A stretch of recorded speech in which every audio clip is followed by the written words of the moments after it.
नमस्कार सबाइके मामुनिर रान्नाबाटी रान्नाघरे सबाइके स्वागत। आज के आमादेर 14तम पर्व, ताई आज आमादेर रान्ना होच्छे गाजरेर हालुआ और लुचि। आमरा भिडियोटा हठाৎই शुरू करेছিলাম। आसले मामुनिर खूब इच्छे छिलो कोनो किछु निये एकटा भिडियो बानानोर, किन्तु आमादेर काछे निर्दिष्ट कोनो प्लट बा टपिक नेই যে কি নিয়ে আমরা ভিডিওটা করতে পারি।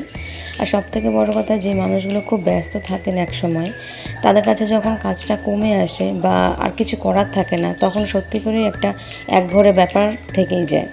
তো মামুনের ক্ষেত্রেও তাই, সেই এক ঘরে থাকা বা নিজেকে বন্দি করে রাখার থেকে বেরিয়ে আসার জন্য গার্ডেনিং শুরু করেছিল। সেটা তো চলছেই, তার পাশাপাশি কিছু ভিডিও করার কথাও মামুনি চিন্তাভাবনা করে। তো সেজন্যই আমরা ভিডিওটা শুরু করি। রথের মেলাতে আমরা গিয়ে এই ছোটো ছোটো রান্নাবাটিগুলো কিনে নিয়ে আসি। তো মামুনি বলে যে এই বাড়িটা নিয়ে একটা ভিডিও করতে পারি, কিন্তু ওই যে কথায় বলে, যদি একজনকে সাপোর্ট না করে তাহলে কিন্তু কোনো কাজই সাকসেস হয় না। যেরকমটা মামুনি আমাকে বিভিন্ন কাজে সাপোর্ট করে, তেমনই আমিও বললাম যে ঠিক আছে, তুমি তাহলে ভিডিও শুরু করো, আমি তোমাকে এডিট করে যা যা করার তোমাকে আমি করে দেবো। সেই থেকেই শুরু করা। আর এই যে উনানটা দেখতে পাচ্ছ রান্না হচ্ছে, এই উনানটা মামুনি নিজেই বানিয়েছে। আর এর আগে যে ভিডিওগুলো দেখেছো, সেই ভিডিওগুলোর মধ্যে আরেকটা উনান ছিল, সেটাও মামুনিরই তৈরি করা। আমরা যখন ভিডিওটা শুরু করি তখন প্রথমে আমরা গান দিয়েছিলাম, গান দিয়ে ভিডিওটা চালাচ্ছিলাম।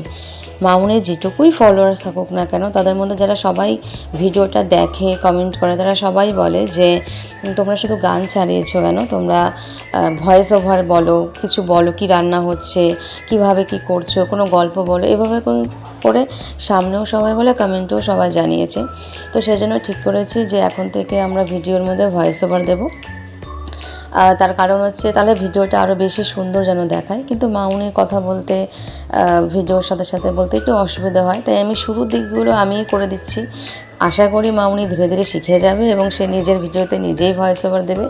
আমি চাই যে এই ভিডিওটার মধ্যে কোনো রকমভাবে যেন বাইরের থেকে কারো সহযোগিতা নিতে না হয়, নিজেই যেন মামুনি করতে পারে। তো যে চিনি হচ্ছে বেলুন চাকি, ওটার মধ্যে লুচি বেলা হচ্ছে, লেচি কেটে তেল দেওয়া হয়েছে কড়াইতে। এগুলো আমাদের ভিডিওতে দেখতে বেশ বড় মনে হলেও আসলে কিন্তু সত্যিই খুব ছোট আকারের। তো বাড়িতে যারা আসে তারাও দেখে বলে, তোমরা এটাতে রান্না করো, এটাতে হয়ে যায় নাকি সবার? আসল কথা না, এটাতে রান্নাতে হয় না, এটা জাস্ট শখেই করা। কিন্তু সত্যি কথা বলতে মাটির বাসনে যে রান্নাটা হয় খেতে কিন্তু যথেষ্ট ভালো লাগে, আর একটা ঘি ফ্লেভার আসে। তো সেজন্যই আমরা হয়তো আগেকার দিনে যে মাটির বাসনে রান্না হতো, কলা পাতায় খাওয়া হতো, শিলনোড়ায় মশলা বাটা হতো, তো তার মধ্যে একটা কিন্তু অসাধারণ সুন্দর স্বাদ পাওয়া যেত, যেই স্বাদটা এখন একটু কমে গেছে। তো আমরা সেজন্যই চেষ্টা করছিলাম যে যেহেতু মাটির বাসনে রান্না করা, উনুনে রান্না করা একটা সময় সাপেক্ষ ব্যাপার, তো সেজন্য চাইলে আমরা নিজেরাও বাড়িতে নিজেদের জন্যও করতে পারি। কিন্তু এই ব্যাপারটাকে নিয়ে পরে ভেবে দেখব, কিন্তু এই মুহূর্তে আমরা ছোট দিয়ে শুরু করেছি, ছোট দিয়েই হোক।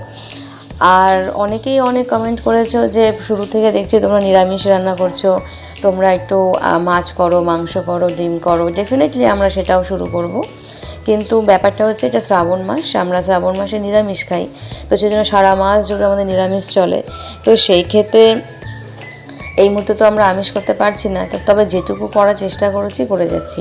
আর সবথেকে একটা ডিফিকাল্ট বিষয় কি জানো তো, যে প্রতিদিন কি রান্না করব, কি রান্না হবে, এই বিষয়গুলো নিয়ে ভাবতে আর একটা দুশ্চিন্তার ব্যাপার। তো যাই হোক, যেহেতু আয়োজনটা ছোট, পরিমাণটা কম রান্না হচ্ছে, তো সেই ক্ষেত্রে কিন্তু আমাদের মোটামুটি যা কিছু আয়োজন হয়ে যায়। তো এবারে গাজরের হালুয়া হবে, তার জন্য প্রথমে ঘি দিয়ে দিয়েছে, তারপরে যে গ্রেট করে রেখেছিল সেই গাজরটা দিয়ে ওটাকে প্রথমে একটু সাঁতলে নিতে হবে। সাঁতলে নেওয়ার পরে তারপর এটা কিছুক্ষণ ভাজা হয়ে যাওয়ার পরে কিন্তু আমাদের এটার মধ্যে দিতে হবে দুধ। এবার বিষয়টা হচ্ছে, ভিডিওটা করতে গেলে একটা মাঝে মামুনি ভুলে যায় যে ভিডিওটা পজ করা আছে না চালু করা আছে। তো এই ভিডিওটার মধ্যে দুধ দেওয়া হয়েছিল, আমি পরে আবার নেড়ে দিচ্ছিলাম। এই দুধটা জাল দিয়ে দেওয়ার ভিডিওটা সেটা কিন্তু মিস হয়ে গেছে। এবারে এটার মধ্যে এলাচ দিয়ে দিচ্ছে, তারপরে তেজপাতা, দুধ তো দিয়েইছে। এবার এখন পর্যন্ত চিনি দেওয়া হয়নি। চিনি দেওয়া হলে পরে এটাকে আরেকটু কালারটা চেঞ্জ করবে, কালারটা চেঞ্জ করলেই কিন্তু গাজরের হালুয়াটা রেডি হয়ে যাবে।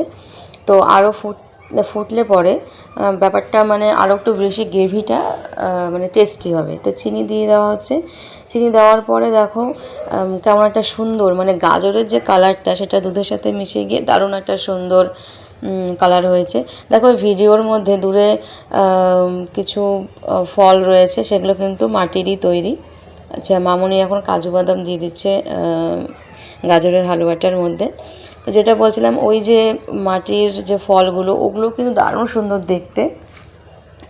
তো আমরা মেলাতে গেলে ছোটো ছোটো জিনিসগুলো আমরা চেষ্টা করি যে আমাদের কালেকশানে রাখার। নেক্সট মনসা পুজো আসছে, মনসা পুজোতেও আমরা চাইবো আরও যেন টিনি টিনি বাসন রাখতে পারি। যাই হোক, এখন মামনি প্লেটটা সাজাচ্ছে, মাটির প্লেটের মধ্যে লুচি দিয়ে দিয়েছে, গাজরের হালুয়া দিয়ে দিয়েছে। আর সত্যি কথা বলতে গাজরের হালুয়াটা খেতে দারুণ টেস্টি ছিল। আর লুচির কথা তো কী বলবো, লুচিতে ঘি দেওয়া ছিল না, কিন্তু মনে হচ্ছিলো যেন ঘি দিয়ে লুচি ভাজা। তো থ্যাংক ইউ, আজকের মতন ভিডিওটা এখানেই শেষ করছি। দেখা হচ্ছে পরের ভিডিওতে, ততক্ষণ মতো টাটা।